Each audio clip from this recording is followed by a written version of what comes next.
Part 1. The Invisible Wound. Welcome, my friend. Take a breath with me. Just one deep, intentional breath before we begin. I am so glad you found your way here today. I want you to know right now, in this very second, that you are not broken. I look at you, and I do not see a project that needs to be fixed. I do not see a fragile soul that needs to be pitied. I see a brother, a sister, an eternal friend, who has been carrying an invisible weight for far too long. A weight so heavy and yet so deeply hidden that most of the world doesn't even know you're carrying it.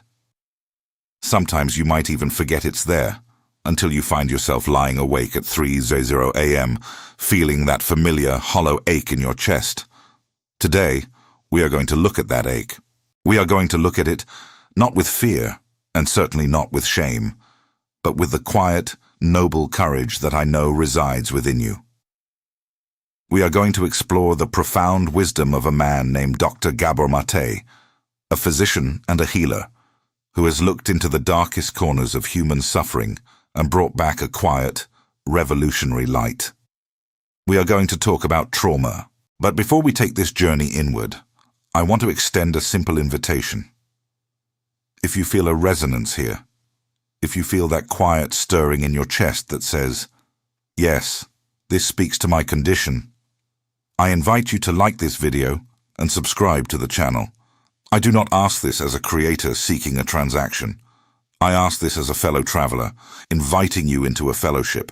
The elevated within is not just a channel, it is a sanctuary. By subscribing, you are planting a flag in the ground. You are telling the algorithm, but more importantly, you are telling yourself that you are committed to the noble work of waking up.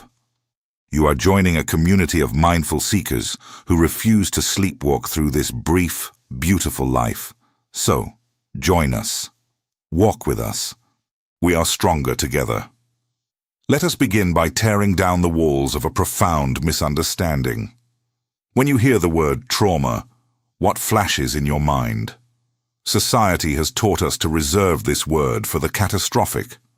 We think of the theater of war. We think of violent crime, devastating car crashes, natural disasters, or the unspeakable extremes of abuse. We look at the word trauma as a badge of extreme suffering, locked away behind a glass case that says, "Break only in case of utter tragedy." Because of this, so many of us walk around carrying a deep, pervasive pain, yet we deny ourselves the right to even acknowledge it. We look at our childhoods, our pasts, and we say, well, I always had a roof over my head. My parents stayed together. I never went to war. I have no right to feel this empty. I have no right to feel this anxious. I have no right to call this trauma. What is wrong with me? This is the first lie we must dismantle. This is where the brilliant, compassionate lens of Dr. Gabor Maté changes everything. Dr. Maté offers a definition of trauma that strips away the dramatic events and looks directly at the soul. He says, and I want you to listen to this very carefully. Trauma is not what happens to you. Trauma is what happens inside you as a result of what happens to you. Let those words echo in the quiet space of your mind. Trauma is not what happens to you. It is what happens inside you. Trauma is not the event itself. The event, the loss, the sharp criticism from a parent, the sudden terrifying noise, the prolonged absence of emotional warmth in your home. That is the external circumstance. But the trauma? The trauma is the invisible wound left behind. It is the disconnection from your own body. It is the sudden restriction of your capacity to feel. It is the moment you learn to stop trusting your gut, to stop raising your voice, to stop being the authentic, radiant creature you were born to be. Think of it this way. If I were to drop a heavy stone onto your arm, the falling stone is not the injury. The stone is just the event. The injury is the bruise. The injury is the broken bone. The injury is the way your body instinctively flinches away the next time someone raises their hand near you. Emotional trauma is exactly the same, but the bruise is invisible. When we are small, we are exquisitely sensitive. We are like tuning forks, vibrating perfectly with the environment around us. When the environment is attuned to us, when our caregivers look at us with unconditional delight, when there is space for our anger, our sadness, our messy, loud, uncontainable joy, we remain connected to ourselves. But what happens when the environment cannot hold us? What happens when a parent is physically present but emotionally absent, lost in the labyrinth of their own unhealed pain? What happens when our tears are met with annoyance, or our vibrant energy is met with harsh discipline? There doesn't need to be a grand explosion. There only needs to be a chronic misattunement. A quiet, daily dripping of the faucet that tells the child, the way you are right now is not acceptable. And in that moment, a brilliant, tragic adaptation takes place inside of you. Dr. Maté teaches us that the fundamental nature of trauma is a loss of connection to ourselves. When the outside world becomes too painful, too overwhelming, or simply too cold to endure in our raw, authentic state, we do the only thing we can do to survive. We numb out. We shut down. We abandon the house of our own bodies because it hurts too much to live there. This is the invisible wound. It is the splitting of the self. You learn to put on armor. If being joyful gets you mocked, you kill your joy. If crying gets you punished, you build a dam across the river of your tears until you forget how to cry altogether. If expressing your needs makes you a burden, you become the invisible child, the good child, the child who needs nothing and takes care of everyone else. Society looks at this armored child and applauds. What a well-behaved boy, they say. What an independent, mature young girl. But beneath the armor, the authentic self is starving in the dark. This is the trauma of the everyday. It is the trauma of not being seen. It is the trauma of having your essence rejected until you learn to reject it yourself. And the tragedy, my friend, is that long after the childhood environment is gone, the adaptation remains. The armor rusts to our skin. We grow up, we put on suits, we get jobs, we enter relationships, but we are still operating from that wounded place. We wonder why we feel empty, despite our success. We wonder why we reach for the glass of wine, the endless scrolling on our phones, the compulsive need to work until we drop, the toxic relationships we can't seem to walk away from. Dr. Maté points out that all of these, our addictions, our anxieties, our restless pursuits, are simply painkillers. They are desperate attempts to soothe the ache of that invisible wound. They are attempts to feel alive when we have disconnected from the source of our own vitality, or they are attempts to numb the agonizing pain of a fractured self. We look at our coping mechanisms and we shame ourselves. We say, I am weak, I am undisciplined, I am broken. But I am here to tell you, as a brother who has walked this path, that you are none of those things. Your anxiety is not a character flaw. Your numbness is not a failure. They are the echoes of a brilliant survival strategy that kept you alive when you were small and vulnerable. They kept you safe when you had no other defense. But you are no longer small. You are no longer defenseless. And the armor that once saved your life is now the very thing keeping you from living it. The invisible wound thrives in darkness. It thrives in shame. It thrives in the belief that you are uniquely flawed. But the moment you look at it, the moment you recognize that your pain is not a defect, but an injury, the alchemy of healing begins. You begin to realize that the disconnect from yourself is not permanent. The authentic self, the vibrant, deeply feeling, intensely alive core of who you are, was not destroyed. It was only hidden. It is waiting for you. It has been waiting for you all these years, patiently, beneath the rubble of your adaptations. This is the first step on the elevated path. We must redefine our pain. We must strip away the judgment. We must recognize that trauma is the disconnection, which means, beautifully, miraculously, Healing is simply the profound, courageous act of reconnection. It is the journey home to yourself. In the next chapter of our journey together, we will explore the great tug-of-war that created this fracture in the first place. We will look at the impossible choice every human being faces in childhood, the choice between authenticity and attachment. And we will see exactly why you made the choice you did. Until then, I want you to carry this truth with you. Your pain is valid.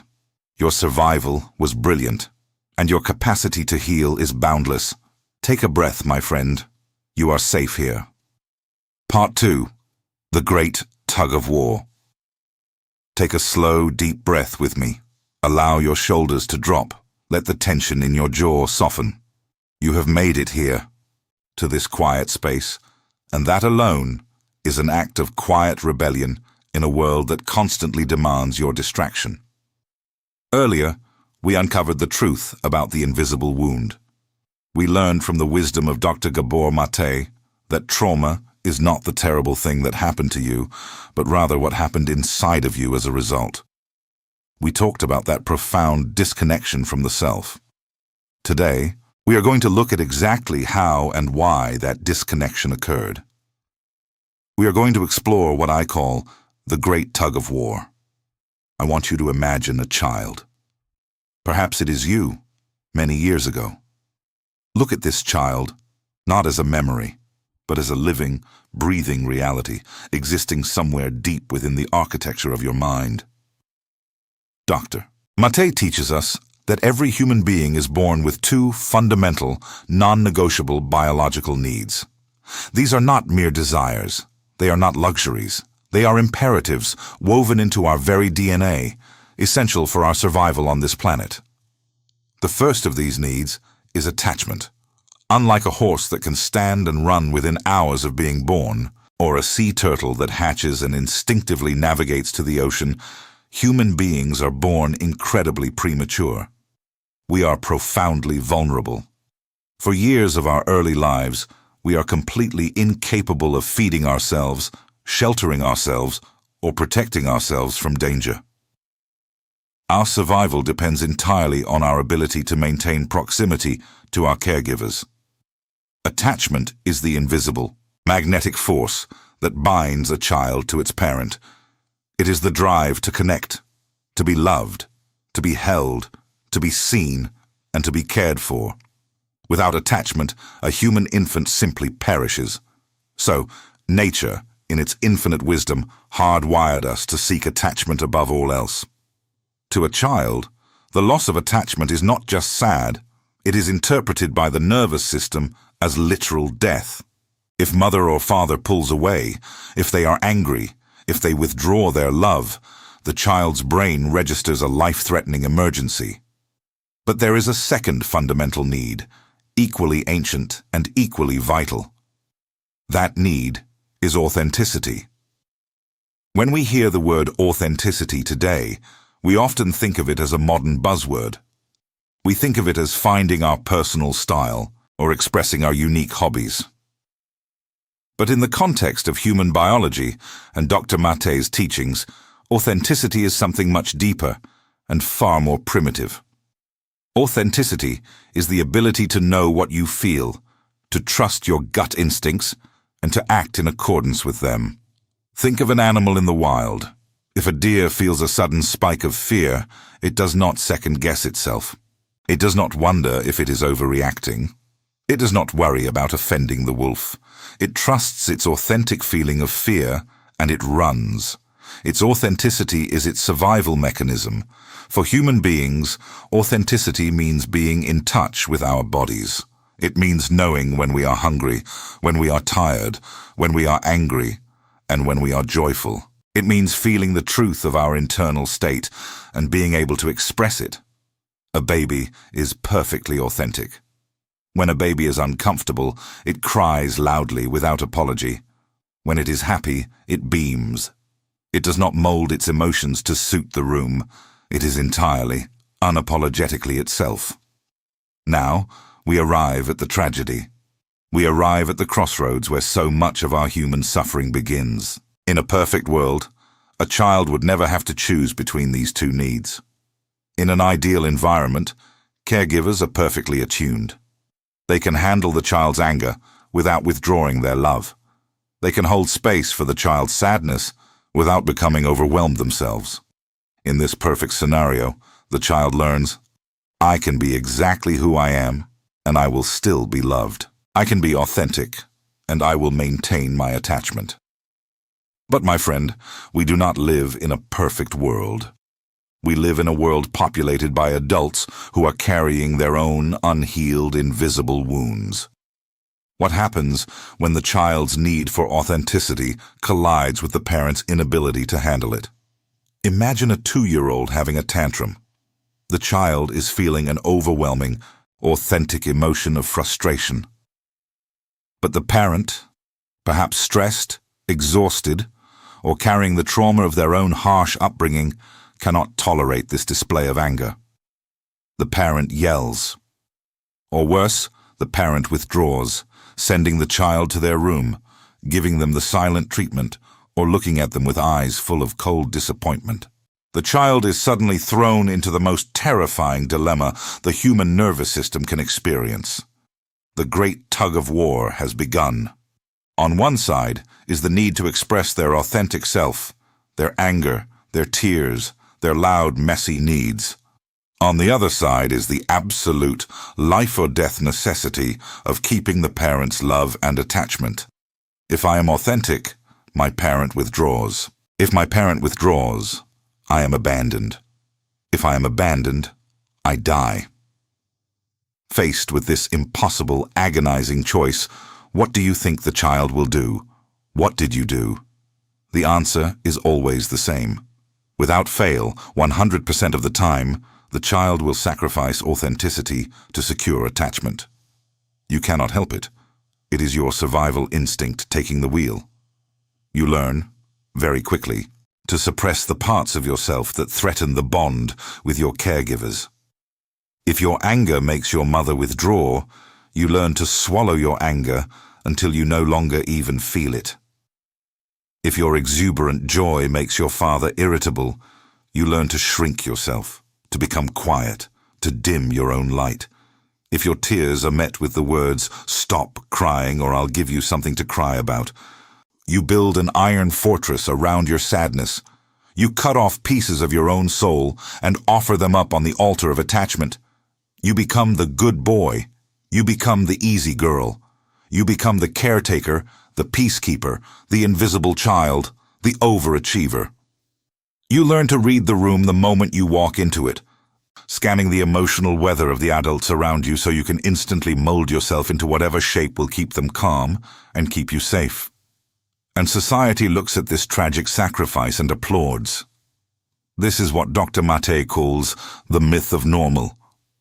We live in a culture that normalizes and even celebrates the abandonment of the self. Our schools, our institutions, and our families praise children for being compliant, for not making waves, for silencing their own needs for the convenience of adults. We are trained, from our earliest moments, to become strangers to ourselves. But the body remembers. The authentic self does not simply evaporate because it has been banished to the basement of your subconscious. It lives down there, in the dark, and it waits. Fast forward to today. Look at your life right now. How often do you say yes when every fiber of your being is screaming no? How often do you stay silent when someone crosses your boundaries because the thought of conflict makes your heart race with an ancient, inexplicable terror? How often do you realize that you don't actually know what you want out of life because you have spent the last 20 or 30 years anticipating and fulfilling the needs of everyone around you? This is the echo of the great tug-of-war. You are a grown adult, capable of feeding yourself, sheltering yourself, and surviving on your own. You no longer need the literal attachment of your parents to stay alive, yet your nervous system is still operating on the software you wrote when you were 3 years old. You are still terrified that if you show up as your true, messy, boundary-setting, authentic self, the world will abandon you. You are still trading your authenticity for the illusion of safety. And the cost of this trade is immense. It is the hollow emptiness you feel at the end of the day. It is the chronic fatigue, the unexplained muscle tension, the autoimmune flares, the depression that settles over you like a heavy grey blanket. Dr. Maté's work beautifully and heartbreakingly illustrates how our bodies bear the physical burden of our suppressed authenticity. When we cannot say no with our voices, our bodies will eventually say no for us in the form of illness or burnout. We look at our people-pleasing, our anxiety, our inability to set boundaries, and we feel such profound shame. We judge ourselves harshly. We tell ourselves we are weak. We read self-help books and wonder why we can't just be more confident.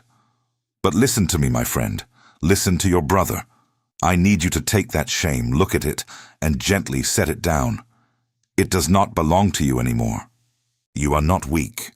You are not fundamentally flawed. The fact that you disconnected from yourself, the fact that you became a chronic people-pleaser, the fact that you swallowed your own voice, that was not a mistake. That was a brilliant, necessary, and heroic act of survival. The little child inside you looked at a terrifying, unaccommodating world and figured out exactly what needed to be done to keep you alive. That child is a genius. That child is a warrior. They wore the heavy armor so that you could survive long enough to sit here today and listen to these words. I want you to place your hand on your heart right now. Feel the steady rhythm beneath your ribs. That is the drumbeat of your survival. Take a moment to silently thank that younger version of yourself. Thank them for making the tragic, agonizing choice to sacrifice their authenticity so that you could live to see this day. But here is the beautiful, awakening truth. The war is over. You are no longer that small, dependent child. The environment that required you to abandon yourself is in the past. You are sitting in the present. And in the present, you have a power you did not have then. You have the power of choice.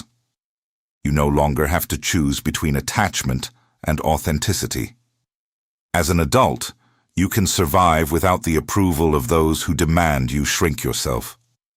You can seek out new attachments, friendships, partnerships, communities, that do not ask you to leave yourself at the door. You can finally begin the delicate, sacred work of bringing your authentic self out of the dark. This is not a journey of fixing something that is broken. It is a journey of retrieval. Your true self, your anger, your joy, your wildness, your intuition, they are all still there. They have been waiting patiently for you to grow strong enough and safe enough to welcome them back home. Healing the invisible wound means recognizing the tug-of-war, honoring why you pulled the rope the way you did, and then, slowly, bravely, letting the rope go. It means learning to tolerate the discomfort of disappointing others so that you can finally stop disappointing yourself. This realization is heavy. It can feel like waking up from a long, deep sleep and realizing your limbs are stiff and unfamiliar. Be gentle with yourself as you process this. Do not rush to tear off all your armor at once. Just notice it. Notice the moments tomorrow when you are tempted to say yes when you mean no. Notice the tightness in your throat when you want to speak your truth but hold it back. Just observe the tug-of-war without judging it. In our next part, we will move from understanding to action. We will explore Dr. Maté's powerful tool of compassionate inquiry. I will show you exactly how to safely enter the basement of your subconscious, how to meet that wounded inner child, and how to begin the beautiful, transformative process of returning to wholeness. Until then, remember this. Your true self is a sacred thing. It was worth protecting then, and it is worth reclaiming now. I am with you. You are not walking this path alone. Breathe, my friend. You are safe. Part 3. Compassionate inquiry. Settle in once more. Let the world outside this moment fade away for just a little while. Take a deep, slow breath with me. Draw the air all the way down into your belly, hold it for a heartbeat, and let it go with a soft, audible sigh. We have traveled a profound distance together already. We have looked into the shadows and named the invisible wound. We have recognized that trauma is not the terrible event itself, but the disconnection from our own essence that happens as a result. We have journeyed back to the dawn of your life to witness the great tug-of-war, that tragic, impossible choice between staying true to yourself and keeping the love of those you depended on to survive. We honored the brilliant, desperate sacrifice you made when you handed over your authenticity to secure your attachment. And now, we arrive at the threshold of a new dawn. Now we face the great question that echoes in the heart of every seeker who wakes up to their own history. I see the wound. I see the armor. What do I do now? For so much of your life, when you have encountered pain, anxiety, or behaviors you are ashamed of, what has been your instinctive response? If you are like most of us living in this hyper-productive, deeply disconnected modern world, your response has been one of warfare. When you feel the sudden spike of panic in your chest, you try to suppress it. When you catch yourself people-pleasing or reaching for a familiar numbness, be it a glass of wine, an endless scroll on your phone, or an explosion of anger, you meet yourself with harsh, biting judgment. You treat your own mind like a battlefield. You look at your coping mechanisms and say, I need to kill this habit.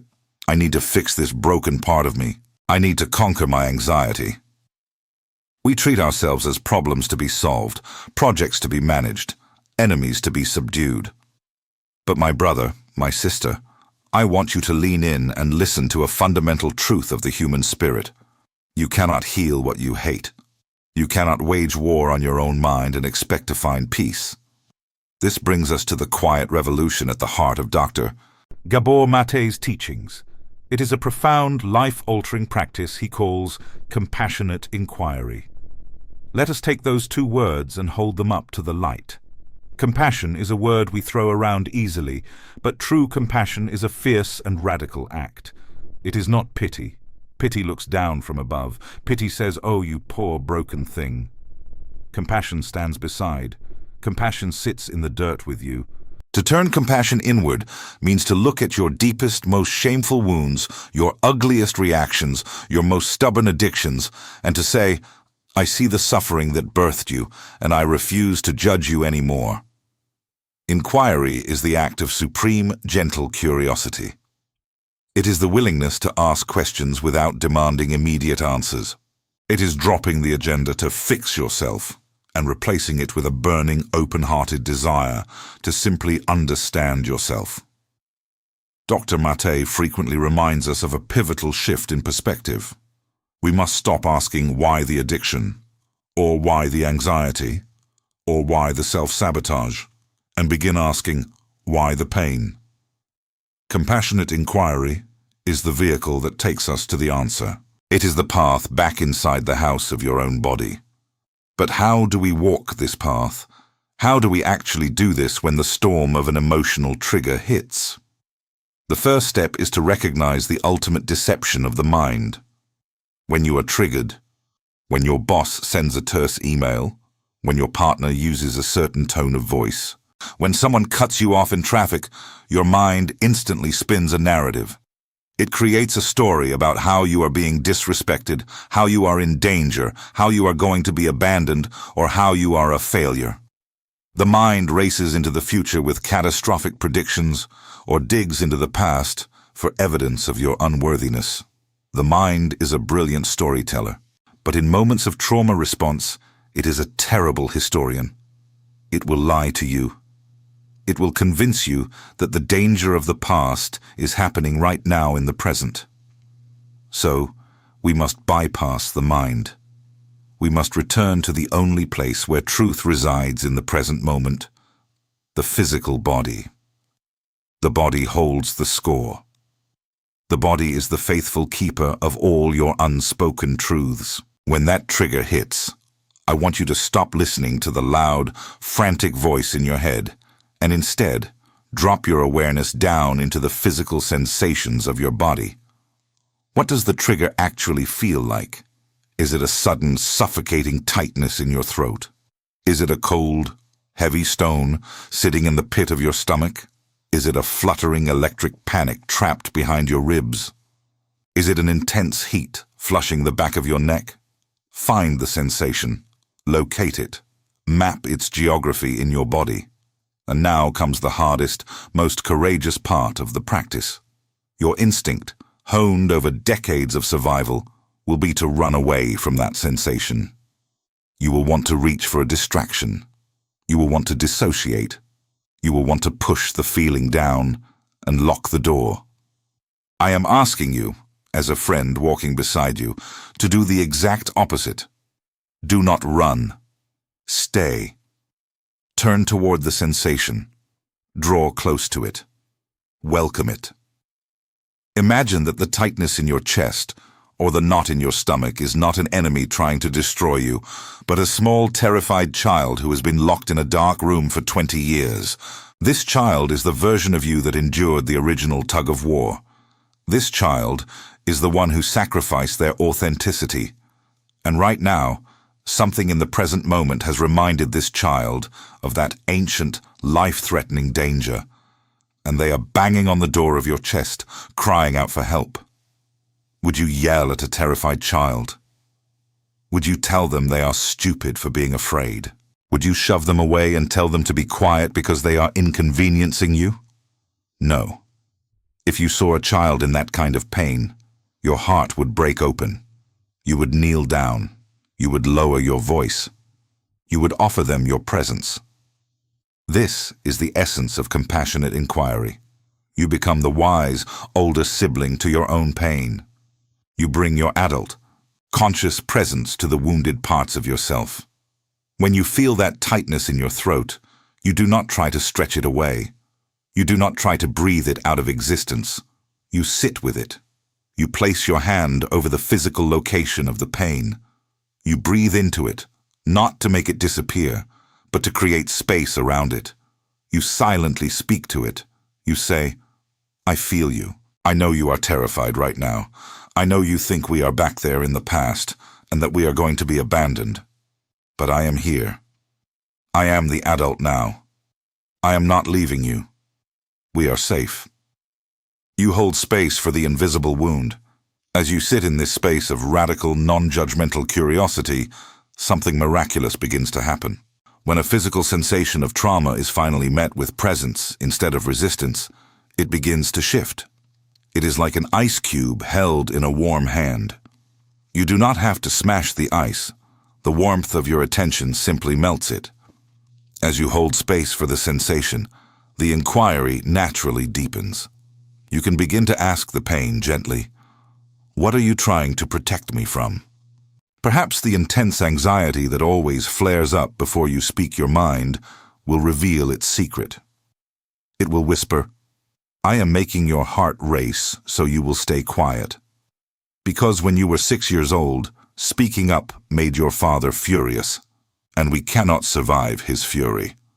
I am keeping you safe. And in that moment of revelation, the shame dissolves. You look at your anxiety not as a disease, but as a fiercely loyal, incredibly misguided bodyguard. You can finally say to it, thank you. Thank you for doing everything you could to keep me alive when I was small. Your service was invaluable, but I am fully grown now. I can handle a disagreement. I can handle someone walking away. I relieve you of your duty. This is how we heal. Not by exercising our demons, but by listening to them until we realize they are just terrified angels who forgot how to fly. This practice, my friend, is not a life hack. It is not a 5-minute technique that will permanently erase your triggers by next Tuesday. It is a slow, sacred art. It is the daily practice of homecoming. Some days, you will be able to sit with the pain, and you will feel a profound, oceanic release. Other days, the fear will be too loud, the armor will be too thick, and you will react exactly the way you always have. You will yell. You will hide. You will numb out. And when that happens, the practice of compassionate inquiry demands that you wrap even that failure in grace. You look at your inability to sit with the pain, and you say, of course I couldn't do it today. The wound is deep, and the armor is heavy. I will try again tomorrow. You must extend to yourself the infinite, unyielding patience that you would give to someone you love with all your heart. Because that is what this journey is ultimately about. It is about learning to become the safe harbor you never had. It is about becoming the parent, the guardian, and the eternal friend to your own soul. You are learning a new language. You are learning the somatic vocabulary of your own truth. Every time you pause, every time you choose to feel the physical sensation instead of believing the mind's panicked story, you are rewiring the ancient alarm systems of your body. You are slowly coaxing your authentic self out of the dark, proving to it, step by patient step, that the world is finally safe enough for it to exist. This is the great work of our lives. It is noble, it is hard, and it is the only path to true liberation. In our final chapter together, we will explore what lies on the other side of this inquiry. We will talk about the beautiful, messy, non-linear reality of the return to wholeness. We will discover what it actually looks like to live a life where your authenticity and your attachments are no longer at war, but walking hand in hand. Until then, I ask only this of you. The next time you feel the familiar ache, the next time the trigger pulls you down, do not declare war. Drop the sword. Place your hand on your heart, take a breath, and simply say to your pain, I am here. Part 4. The Return to Wholeness. And now, my eternal friend, take a moment to settle into the space around you. Feel the weight of your body supported by whatever you are resting upon. Take a slow, intentional breath in through your nose, letting it fill the deepest parts of your lungs, and release it with a soft, quiet surrender. We have reached the final chapter of this profound exploration. We have walked together through the valley of the invisible wound, identifying the silent disconnection that Dr. Gabor Maté revealed to us as the true essence of trauma. We have looked with brave, unflinching eyes at the great tug-of-war of our childhoods, understanding the agonizing sacrifice we made when we traded our authentic selves for the necessary survival of attachment. And we have learned to drop the weapons we use against our own minds, embracing the radical, life-altering grace of compassionate inquiry. Now, we stand on the threshold of the return. We stand at the gateway to wholeness. When we embark on the journey of healing, we often carry a deeply flawed, culturally conditioned vision of what the destination looks like. We have been sold a toxic myth of eternal sunshine. We believe that to be healed means to be permanently happy.